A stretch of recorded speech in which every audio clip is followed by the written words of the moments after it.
নমস্কার বন্ধুরা, বাংলা গল্পের সোনাঝুরিতে সকলকে স্বাগত। এ হচ্ছে ভিন্ন স্বাদের গল্প শোনার আসল মজা। নমস্কার বন্ধুরা, বাংলা গল্পের সোনাঝুরিতে আজ আমরা শুনব সুকুমার রায়ের একটি ভারী সুন্দর মজার গল্প। আজকের গল্প ছাতার মালিক। প্রিয় বন্ধুরা, গল্প শুনে ভালো লাগলে চ্যানেলটির সঙ্গে থেকে সাবস্ক্রাইব করবেন। তো চলুন শুরু করা যাক। তারা ১.৫ বিঘত মানুষ। তাদের আড্ডা ছিল গ্রাম ছাড়িয়ে, মাঠ ছাড়িয়ে, বনের ধারে, ব্যাঙ ছাতার ছায়ার তলায়। ছেলেবেলায় যখন তাদের দাঁত ওঠেনি, তখন থেকে তারা দেখে আসছে সেই আদ্যিকালের ব্যাঙের ছাতা। সে যে কোথাকার কোন ব্যাঙের ছাতা সে খবর কেউই জানে না, কিন্তু সবাই বলে ব্যাঙের ছাতা। সব দুষ্টু ছেলে রাত্রে যারা ঘুমোতে চায় না, তাদের মায়ের মুখে ব্যাঙের ছাতার গান শুনে শুনে তাদেরও চোখ বুজে আসে। গাল ফোলা, খোলা ব্যাঙ, পালতোলা, রাঙা ছাতা, মেঠো ব্যাঙ, গেছো ব্যাঙ, ছেঁড়া ছাতা, ভাঙা ছাতা, সবুজ রং, জবর রং, জরির ছাতা, সোনা ব্যাঙ, টোক্কা আটা, ফোকলা ছাতা, কোকড়া মাথা কোনো ব্যাঙ, কত ব্যাঙের কত ছাতা। কিন্তু আজ অবধি ব্যাঙকে তারা চোখে দেখেনি। সেখানে রং বেরঙের প্রজাপতি, তারা ব্যস্ত হয়ে উড়ে উড়ে বাসায় যায়, বসে বসে আর উড়ে পালায়। সেখানে গাছে গাছে কাঠবেড়ালি সারাটা দিন গাছ মাপে আর জরিপ করে, গাছ বেয়ে ওঠে আর গাছ বেয়ে নেমে যায়। রোদে বসে গোপ তাওয়ায় আর হিসেব কষে। কিন্তু তারা কেউ ব্যাঙের খবর বলতে পারে না। গ্রামের যত বুড়ো বুড়ি ঠাকুমা তারা বলেন আজও সে ব্যাঙ আছে, তার ছাতার কথা ভুলেনি। যখন ভরা বর্ষায় বাদল নামে, বন বাদরের লোক থাকে না, ব্যাঙ তখন আপন মনে ছাতার তলায় বসে মেঘের সঙ্গে তর্ক করে। যখন নিশুত রাতে সবাই ঘুমোয়, কেউই থাকে না, তখন ব্যাঙ এসে তার ছাতার ছায়ায় ঠ্যাং ছাড়িয়ে বসে থাকে, বুক ফুলিয়ে গান করে, দেখ দেখ এখন দেখ। কিন্তু সেদিন সব দুষ্টু ছেলে জটলা করে বৃষ্টিতে ভিজে দেখতে গেল, কই তারা তো কেউই ব্যাঙ দেখেনি। আর যেবার নিঝুম রাতে বনের ধারে কান পেতেছে, সেবার তো কেউ গান শোনেনি। কিন্তু ছাতা যখন আছে, ব্যাঙও না আসে যাবে কোথায়? একদিন না একদিন ব্যাঙ ফিরে আসবেই আসবে, আর বলবে আমার ছাতা কই? তখন তারা বলবে এই যে তোমার আদ্যিকালের নতুন ছাতা, নিয়ে যাও। আমরা ভাঙিনি, ছিঁড়িনি, নষ্ট করিনি, নোংরা করিনি, খালি ওর ছায়ায় বসে গল্প করেছি। কিন্তু ব্যাঙও আসে না, ছাতাও সরে না, ছাতাও নড়ে না, গল্পও ফুরোয় না। এমনি করেই দিন কেটে যায়, এমনি করেই বছর ফুরোয়। হঠাৎ একদিন সকালবেলায় গ্রাম জুড়ে রব উঠল, এই ব্যাঙ এসেছে, ব্যাঙ এসেছে, ছাতা নিতে ব্যাঙ এসেছে। কোথায় ব্যাঙ? কে দেখেছে? বনের ধারে ছাতার তলায় লালু দেখেছে, ফালু দেখেছে, চাঁদা ভোদা সবাই দেখেছে। কিন্তু কি করছে ব্যাঙ? কীরকম দেখতে? লালু বলল, পাটকিলে লাল ব্যাঙ, যেন হলুদ গোলা চুন, এক চোখ বোঝা, এক চোখ খোলা। ফালু বলল, ছাইয়ের মতন রং, এক চোখ বোঝা, এক চোখ খোলা। চাঁদা বলল, চকচকে সবুজ, যেন নতুন কচি ঘাস, এক চোখ বোঝা, এক চোখ খোলা।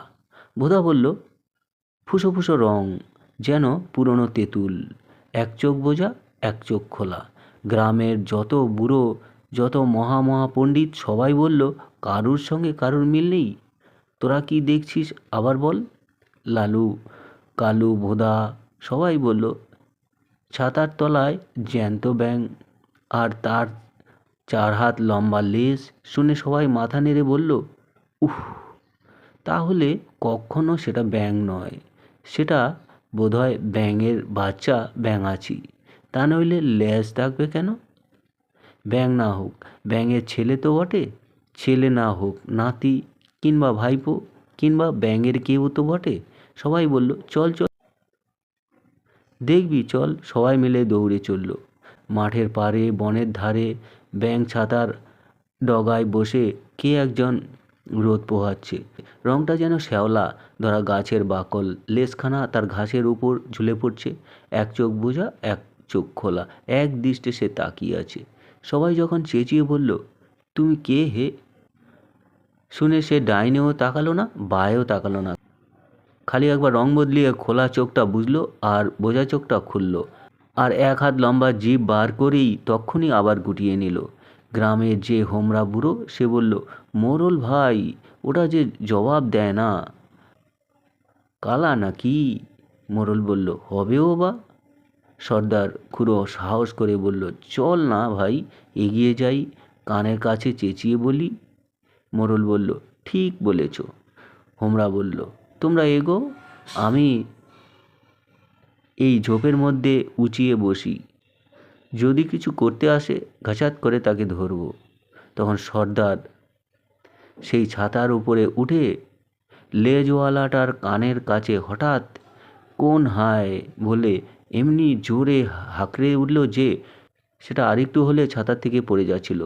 কিন্তু অনেক কষ্টে সামলে নিয়ে খানিকক্ষণ স্তব্ধ হয়ে থেকে দু চোখে তাকিয়ে বলল, উহ, অত চেঁচান কেন মশাই, আমি কি কালা?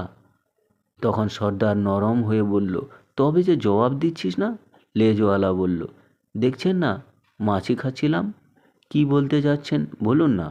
সর্দার তখন থতমত খেয়ে ইতস্তত বোধ করে বলল, বলছিলাম কি, তুমি কি ব্যাঙের ছেলে না ব্যাঙের নাতি না ব্যাঙের কেউ?